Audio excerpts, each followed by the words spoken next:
Hello and welcome दोस्तों। RAS mains paper 4 Hindi के videos की सीरीज में आज हम तीसरा वीडियो लेकर आए हैं जो है उपसर्ग और प्रत्यय। उसमें उपसर्ग और प्रत्यय में हमारे पास पहला टॉपिक है उपसर्ग। उपसर्ग उपसर्ग की परिभाषा क्या है? उपसर्ग की परिभाषा है कि शब्दांश या अव्यय। अव्यय का मतलब क्या होता है? जो व्यय ना हो, मतलब काल, लिंग, वचन आदि के परिवर्तन से जिसपे कोई फर्क नहीं पड़े, जो वैसा का वैसा रहे, जो शब्दांश, उसे कहते हैं अव्यय। तो शब्दांश या अव्यय जो किसी शब्द के पहले आकर उसका विशेष अर्थ प्रकट करता है उसे उपसर्ग कहते हैं। उपसर्ग, अब जैसा कि इसके नाम से स्पष्ट है, उप का मतलब होता है समीप और सर्ग का मतलब सृष्टि करना।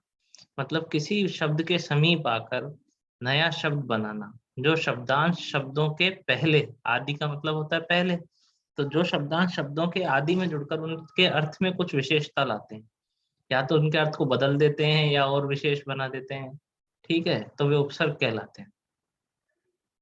उदाहरणार्थ जैसे प्र, धन, हार, प्रहार, तो यहाँ पे प्र उपसर्ग है। उपकार में उप उपसर्ग है।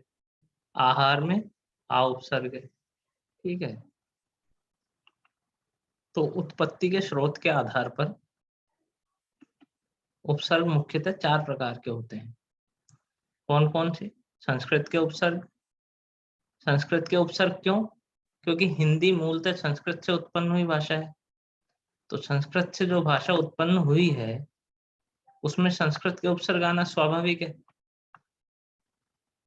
फिर कुछ उपसर्ग ऐसे हैं जो हिंदी ने स्वयं अपने आप से लिए हैं, क्योंकि हिंदी न केवल संस्कृत बल्कि देशज शब्दावली, विदेशी शब्दों एवं अंग्रेजी शब्दों सबसे मिलके बनी हुई है। तो उनके व्याकरण में जो जो विशेषताएं थी उसे कहीं ना कहीं हिंदी ने अपने में भी समाहित कर लिया है। तो इसलिए हिंदी में संस्कृत के भी उपसर्ग हैं जिनको तत्सम उपसर्ग भी कहते हैं। हिंदी में हिंदी के भी उपसर्ग हैं जो मूलतः देशज शब्दावली से आए हैं। उसके बाद हिंदी में उर्दू के से प्रभावित उपसर्ग भी हैं और अंग्रेजी के उपसर्ग भी हैं। मूलतः अंग्रेजी के हैं, कुछ अन्य भाषाओं के भी हो सकते हैं लेकिन मुख्यतः अंग्रेजी के हैं, ठीक है। तो अब इनको हम एक एक करके देखना आरंभ करते हैं। सबसे पहले आते हैं संस्कृत के उपसर्ग। तो संस्कृत के हिंदी में 22 मूल उपसर्ग हैं और संस्कृत के उपसर्गों की खासियत क्या है कि उनके स्वयं के अर्थ हैं। क्योंकि संस्कृत काफी वैज्ञानिक भाषा रही है, तो संस्कृत में कोई भी वर्ण, ध्वनि वह व्यर्थ नहीं है, सबका कुछ ना कुछ अर्थ जरूर होता है। तो यहाँ पे जैसे पहला उपसर्ग है अति, तो अति का अर्थ होता है अधिक, जैसे अतिवृष्टि, अति शीघ्र, अत्याचार, ठीक है। दूसरा उपसर्ग है अधि। अधि का अर्थ होता है प्रधान या श्रेष्ठ, जैसे अधिकारी, अधिकरण, अध्यक्ष, अधिनायक। तो एग्जाम्पल आप सामने देख पा रहे होंगे। तीसरा उपसर्ग हो गया अनु। अनु का मतलब होता है पीछे, अनुगामी, अनुचर, अनुज, ठीक है। चौथा उपसर्ग है अप। अप का अर्थ होता है बुरा, अपयश, अपशब्द, अपकार, अपकीर्ति, ठीक है। पांचवा शब्द उपसर्ग जो है वो है अभि। अभि का मतलब होता है पास, अभिवादन, अभिमान, अभिनव। तो जो बात देखने की है वो ये है कि संस्कृत का जहां भी उपसर्ग जुड़ रहा है तो उसका कुछ ना कुछ अर्थ है। अब जैसे अप था, तो अप अगर यश के आगे लग गया तो उसने विलोम बना दिया, यश का अपयश कर दिया, अर्थ में कुछ विशेष परिवर्तन ला दिया। जैसे कि उपसर्ग की परिभाषा थी कि वह शुरू में आकर अर्थ में विशेष परिवर्तन ले आता है, तो वो हो रहा है यहाँ पे। अव का मतलब हो गया हीनता, अवगुण, अवनति, अवगति, ठीक है। ऐसे ही आ का मतलब हो गया तक या से, आरक्षण, आमरण। आमरण का मतलब क्या होता है? मृत्यु तक। ये जब आप समानार्थ, समश्रुत, भिन्नार्थक शब्द जब पढ़ेंगे तो वहां पे आमरण, आभरण पढ़ेंगे तो वहां आपको स्पष्ट होगा। आभरण का मतलब होता है आभूषण और आमरण का मतलब होता है मृत्यु तक। उत का मतलब होता है श्रेष्ठ, उत्पत्ति, उत्कंठा, उत्कृष्ट, कि इसने उत्कृष्ट कार्य किया है, ठीक है। जैसे उन्नति होता है, उसका संधि होकर उन्नति हो जाता है, तो उन्नति का मतलब भी आगे बढ़ना होता है। उल्लेख मतलब आप जब किसी का विशेष, किसी का मेंशन करते हो तो कहते हैं उल्लेख, तो उत का मतलब हो गया श्रेष्ठ। उप का मतलब होता है सहायक, जैसे सरकार में कोई भी जैसे पद होता है उप प्रबंधक, ठीक है, तो उसका मतलब हो गया सहायक, डिप्टी, ठीक है। उसी तरह से हम आगे चलते हैं। तो दुर का मतलब हो गया कठिन, आप एग्जाम्पल से देख सकते हैं, दुराग्रह, दुर्गुण। वैसे दुष का मतलब बुरा, जैसे दुष्कर, दुष्कर्म। नी का मतलब बिना, निडर, निगम। निर का मतलब भी बिना। आपने देखा था विसर्ग संधि में नी भी हो रहा था और निर भी हो रहा था, तो ये वही चीजें हैं। निष का मतलब बिना, बाहर, निश्चय, निश्चल, निष्काम। प्र का मतलब आगे, प्रगामी, प्रदान, प्रयोग, ठीक है। परा का मतलब विपरीत, पराजय, पराभव। जय का विपरीत हो गया पराजय, मतलब जिस भी शब्द के आगे परा लग गया किसी मूल शब्द के आगे, वो उसका विलोम बन जाएगा, ठीक है। परि का मतलब चारों ओर, परिक्रमा जैसे अपना शब्द है तो उससे स्पष्ट है, परिक्रमा का मतलब चारों ओर। परिवार, परिपूर्ण। प्रति होता है प्रत्येक, प्रतिदिन, प्रति हिंसा। तो एक तो प्रति का मतलब प्रत्येक भी होता है, और जैसा आप प्रतिकूल या प्रतिहिंसा से देख पा रहे होंगे, प्रति का दूसरा मतलब होगा विपरीत भी। प्रतिहिंसा का मतलब क्या होता है कि आप पे किसी ने हिंसक कार्य किया, आप उसके बदले में उस पर कोई हिंसा कर रहे हो, तो वो हो गया प्रतिहिंसा, ठीक है। वि विशेष, जैसे विज्ञान होता है विशेष ज्ञान, ठीक है, तो वी का मतलब होता है विशेष। सु का मतलब आप जानते ही हैं, सुकुमार, स्वच्छ, सुयश, ये सब सु का मतलब होता है अच्छा। सम का मतलब अच्छी तरह, संतोष, संकल्प, ठीक है। उसी तरह अन का मतलब नहीं या बुरा। अनंत मतलब जिसका अंत नहीं हो, अनुपयोगी जिसका कोई उपयोग नहीं है, अनुपयुक्त जो उपयुक्त नहीं है।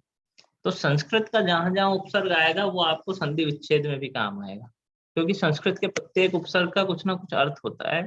और संधि की भी जब हमने बात की थी तो मैंने बार बार एक चीज को मेंशन किया था कि जहां तक कोशिश हो, संधि विच्छेद में ये बात ध्यान रखनी है कि जो भी शब्द टूटकर दो नए शब्द बनेंगे, उनका दोनों का आपस में कोई ना कोई अर्थ जरूर होगा, ठीक है। जो फिर अब सेकंड जो हम बात कर रहे थे कि हिंदी के स्वयं के उपसर्ग, अब तक तो हमने देखे तत्सम उपसर्ग जो संस्कृत से हिंदी में आए थे। अब ये जो उपसर्ग हैं, तद्भव उपसर्ग जो हिंदी के स्वयं के उपसर्ग हैं, उनके दो स्रोत हैं। या तो संस्कृत उपसर्गों के अपभ्रंश हो गए ये, या कहीं ना कहीं हमारे देशज जो शब्दावली है, जैसे यूपी, बिहार, महाराष्ट्र, गुजरात, पंजाब, वहां से जो लोकल लैंग्वेजेज में जो शब्द थे, वहां से उपसर्ग आए हैं। अन का मतलब संस्कृत में भी नहीं था, यहाँ पे भी नहीं नहीं है। अध का मतलब यहाँ पे आधा हो जाता है, जैसे अधपका, अधमरा, अधजला। उनका मतलब एक कम, जैसे हम कहते हैं 49, 19, 29, 30 से एक कम हो गया तो 29 हो गया, ठीक है। ओ का मतलब होता है अब, ओगढ़, ओसर, ओघट, अवतार, ठीक है। कु का मतलब बुरा, ये तो आप जानते ही हो, कुरूप, कुपुत्र, सब जानते हैं ये चीज। चौ का मतलब चार हो गया, चौराहा, चौमासा, चौपाया। ये सब हमारी देशज शब्दावली, आप ध्यान से देखोगे तो संस्कृत में क्या होता है, जैसे चतुर्मास, हिंदी में हो गया चौराहा, ठीक है। उसी प्रकार पच का मतलब पांच, पचरंगा, पचमेल, खिचड़ी, ठीक है। पर का मतलब दूसरा, परजीवी, पर स्त्री, परलोक, ठीक है। तो ये थे हिंदी के तद्भव जो उपसर्ग हैं। इनके अलावा जो और उपसर्ग है, बिन, बिन तो स्पष्ट है, मतलब बिना।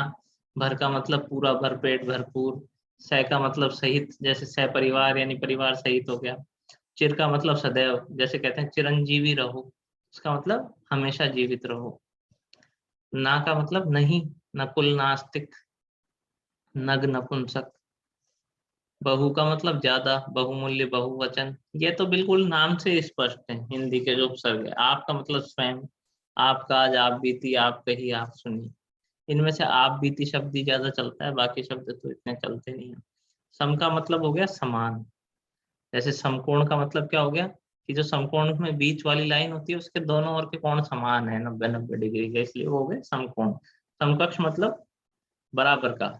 समतल मतलब जो सारी जमीन प्लेन होती है। समदर्शी जो सबको एक तरीके से देखता है। एक तरह से ये वाक्यांश के लिए, एक शब्द के लिए भी जो उपसर्ग वाला पोर्शन है वो सारा काम आ जाएगा इस तरह से। समकालीन मतलब जो उसी काल का हो जिसकी बात की जा रही है। समग्र मतलब सारा का सारा। ऐसे ही दु का मतलब हो गया बुरा और हीन से, दुत्कार, दुबला, दुर्जन। ठीक है, ये विलोम बनाने में भी ये काफी काम आएंगे, जैसे दु, अन, बिन, ऐसे जो शब्द हैं ये विलोम शब्दावली के लिए भी काम आएंगे। फिर आपके आ जाते हैं उर्दू से उत्पत्ति के आधार पर जो उर्दू से आए हुए उपसर्ग हैं वो, जैसे ला का मतलब बिना, लाचार, लावारिस, लाजवाब, जिसके पास कोई जवाब ना हो लाजवाब हो गया, जिसको परवाह ना हो लापरवाह हो गया, जिसका पता ना हो लापता हो गया। बद का मतलब बुरा, बद अच्छा, बदनाम, बुरा, आपने सुना ही होगा। बे का मतलब बिना, बेकाम, बेअसर, बेअसर का मतलब क्या हुआ, जिसका कोई असर ना हो, अरे वो दवा तो बेअसर है, उसकी दुआ बेअसर रही। ठीक है। कम का मतलब थोड़ा, कम वक्त, कमजोर, कम अकल। ठीक है।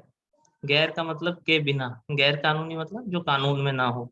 गैर हाजिर मतलब जो हाजिर ना हुआ हो, हाजिर मतलब उपस्थित, तो गैर हाजिर मतलब अनुपस्थित, तो ये पर्यायवाची हो गया अनुपस्थित का। ना मतलब अभाव, नामुमकिन मतलब जो संभव ना हो सके, यानी संभव का अभाव हो गया इसलिए वो ना लग गया।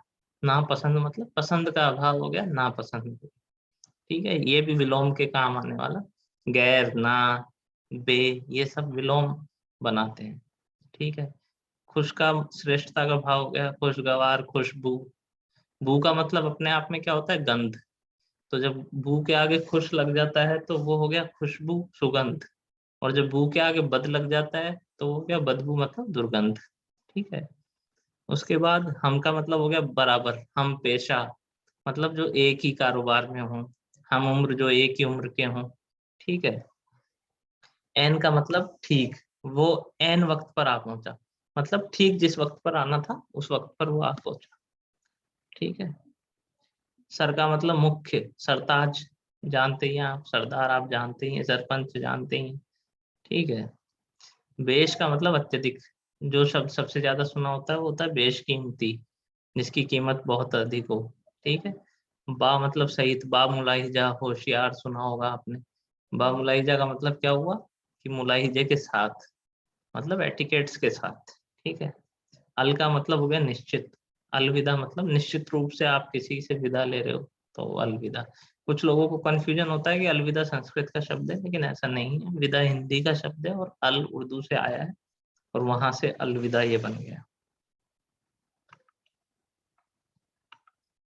इसके बाद हम आते हैं अंग्रेजी के जो उपसर्ग हैं, वो आप सब जानते हैं। सबका मतलब अधीन, जैसे सब registrar, sub committee, sub inspector, मतलब इंस्पेक्टर के अधीन जो काम कर रहा है वो हो गया सब इंस्पेक्टर, रजिस्ट्रार के अधीन जो काम कर रहा है वो हो गया सब रजिस्ट्रार। वैसे ही हाफ का मतलब आधा भी सबको पता है। को का मतलब सहित, जैसे कोऑपरेटिव, कोऑपरेशन।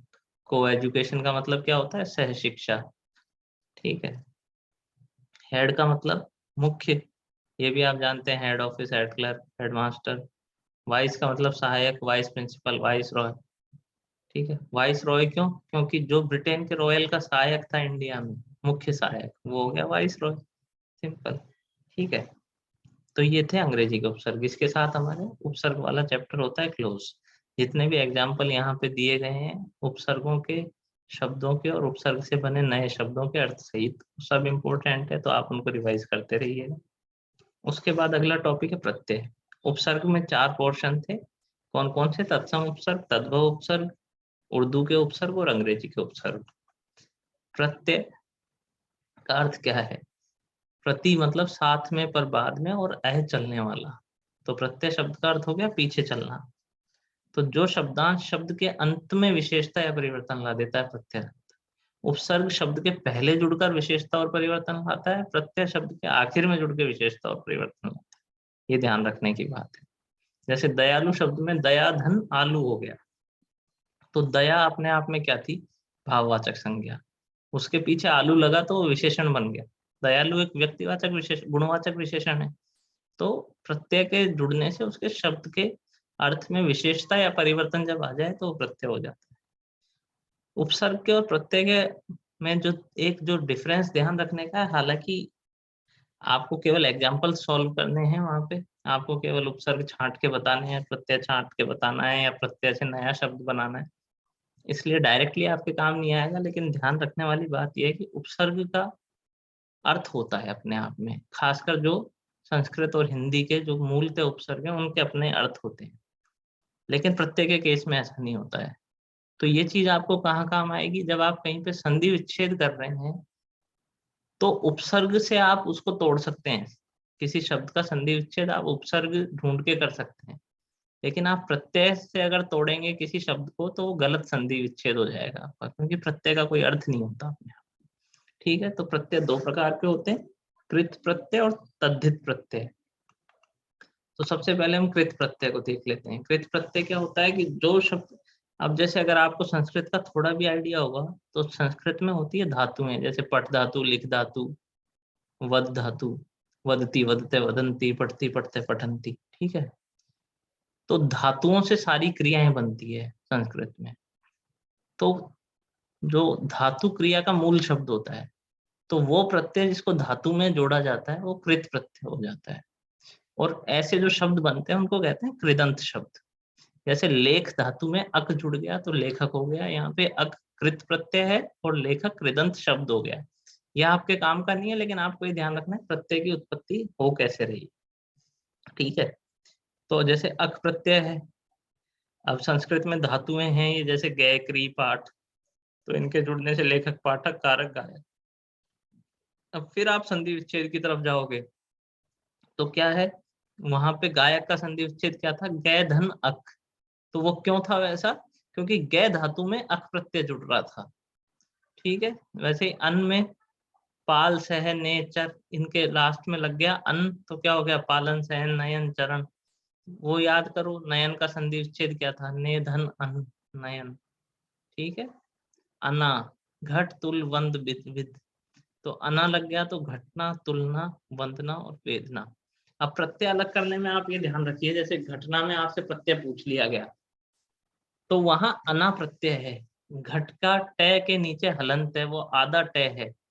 ठीक है, तो अना प्रत्यय है, ना कि ना प्रत्यय है। ना जैसा कोई प्रत्यय नहीं है, ये अना प्रत्यय है। वैसे ही आपको पालन, सहन, इनमें भी देखना है अन प्रत्यय है, न प्रत्यय नहीं है। ठीक है, वैसे ही कारक में क्री धन अक, कारक हो रहा है, यहाँ पे भी अक प्रत्यय है, कोई कै प्रत्यय नहीं है। ठीक है, आगे चलते हैं। वैसे ही अनीय है, नीय नहीं है, अनीय प्रत्यय है। माननीय में प्रत्यय मान और नीय नहीं है, मान आधा है और अनीय प्रत्यय है। वैसे रमणीय में भी रम है और अनीय है, नीय कोई प्रत्यय नहीं है। दर्शन अनीय, दृश्य धातु है, दृश्य अनीय प्रत्यय है। मैं बार बार कह रहा हूँ, ऐसा नहीं है कि दर्शन और ईय कर दो आप, दृश्य और अनीय है, पूज अनीय। ठीक है, पूजन और ईय नहीं है, ये बहुत इंपॉर्टेंट है, आप इसको बड़े ध्यान से नोटिस कीजिए। वैसे ही सूखा भूला हो जाएगा तो सिंपल सा है, आई में लड़ाई सिलाई हो गया, आन में उड़ान मिलान दौड़ान हो गया, ई में हरी गिरी दाशरथी। ये देखो दशरथ के आगे ई जुड़ के दाशरथी हो रहा है, नया शब्द, इसको आप नोट कर लेना। ठीक है, ईया में सब सिंपल है, इत में बिल्कुल सिंपल है। ठीक है, तो ये अनीय प्रत्यय आप बड़ा ध्यान से देख लीजिएगा, ये काफी इंपॉर्टेंट होने वाला है। जहां भी यानी डायरेक्ट आने की बजाय अना, अनीय, ये जैसे पिछले में अपन ने देखा था अक, अन, ये थोड़े इंपॉर्टेंट हैं। तो इनके ये एग्जाम्पल, साथ ही साथ आप और एग्जाम्पल्स भी देख सकते हैं। उसके बाद आ जाता है तद्धित प्रत्यय। तो जहां पे प्रत्यय धातु के पीछे जुड़ रहा था वो तो हो रहा था कृत प्रत्यय। अब यहाँ पे प्रत्यय जुड़ रहा है धातु को छोड़ के अन्य शब्द।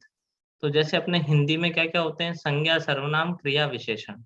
तो क्रियाएं तो वहां पे संस्कृत में धातु ने रिप्लेस कर दी, तो धातुओं के साथ लगने वाले प्रत्यय तो हो गए कृत प्रत्यय। तो बाकी तीन क्या बचे, संज्ञा, सर्वनाम और विशेषण। तो उनके साथ जो प्रत्यय लग रहे हैं वो हो गए तद्धित प्रत्यय।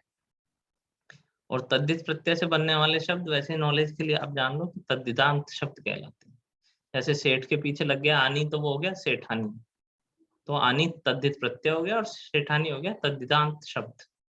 और उदाहरण इसके वही आई लगा तो पछताना, जगना, जगाई, पछताई, ये शब्द देशज टाइप के शब्द हैं, तो इतना सुनने में नहीं आते। अब जैसे सेकंड है आइन, पंडिताइन हो गया, ठकुराइन हो गया, आई में पंडिताई। अब ये देखने की बात है, ऐसे ही नॉलेज के लिए देख लो कि पंडिताइन का मतलब तो क्या हो गया, लिंग परिवर्तन हो गया। आइन लगने से तो हो गया लिंग परिवर्तन पंडित का, और आई लगने से पंडित का जो पेशा है पंडिताई वो हो गया। तो पंडिताई क्या होगी यहाँ पे, पंडिताई हो गई भाववाचक संज्ञा। ठीक है, ऐसे ही आनी से सेठानी, नौकरानी, और मथानी, मथानी क्या होती है, जिससे दही विलोते हैं। ठीक है, वैसे ही आयत, बहुतायत, पंचायत, अपनायत। आर आरा लग गया तो लोहार, सुनार, गंवार। आहट लगने से चिकनाहट, चिल्लाहट, कड़वाहट। इल लगने से फेनिल, ये भी एक इम्पोर्टेंट प्रत्यय है। इल लगने से फेन का फेनिल, कूट का कुटिल, क्योंकि ये जैसे संधि विच्छेद अगर आप कुटिल का करोगे तो कूट और इल होगा। कैसे, छोटी ऊ की मात्रा तो बड़े ऊ की हो जाएगी संधि विच्छेद में, ये ध्यान देने की बात है। जटा का हो गया जटिल, जटिल को अगर तोड़ना हो तो जट इल नहीं होगा, जटा धन इल होगा। तो बेसिकली उपसर्ग प्रत्यय और संधि विच्छेद आपस में काफी हद तक जुड़े हुए हैं, तो इनको आप इंटर रिलेटेडली ध्यान में रखिए। और उपसर्ग प्रत्यय इनकी वजह से समश्रुत भिन्नार्थक शब्द भी आएंगे, इनकी वजह से वाक्यांश के लिए एक शब्द भी आएगा, पर्यायवाची में भी ये काम आएंगे। तो हिंदी की ग्रामर काफी हद तक इंटर रिलेटेड है, तो आप एक एक टॉपिक को ध्यान से देखते चलिए। पंख का मतलब क्या होता है, कीचड़। पंकज क्या हो जाता है, कमल। और पंकिल क्या हो जाता है, कीचड़ से सना हुआ। ठीक है, ईस्ट से हो गए कनिष्ठ, वरिष्ठ। यहाँ भी ध्यान रखिए, देखिए गुरु धन ईस्ट क्या हो गया, गरिष्ठ, गुरिष्ठ नहीं हुआ। तो गरिष्ठ का अगर संधि विच्छेद आ जाए तो आपको ध्यान रखना है कि गरिष्ठ का संधि विच्छेद होगा गुरु धन ईष्ट। ठीक है, उसके बाद पक्ष में बड़ी की मात्रा जुड़ गई तो वो हो गया पक्षी। ठीक है, इस तरह से हमारे उपसर्ग और प्रत्यय हो गए हैं खत्म। धन्यवाद। इसके बाद किसी और टॉपिक के साथ हम मिलेंगे नेक्स्ट वीडियो में। तब तक आप प्रैक्टिस करते रहिए, इन एग्जाम्पल्स को ध्यान से देखिए। Thank you.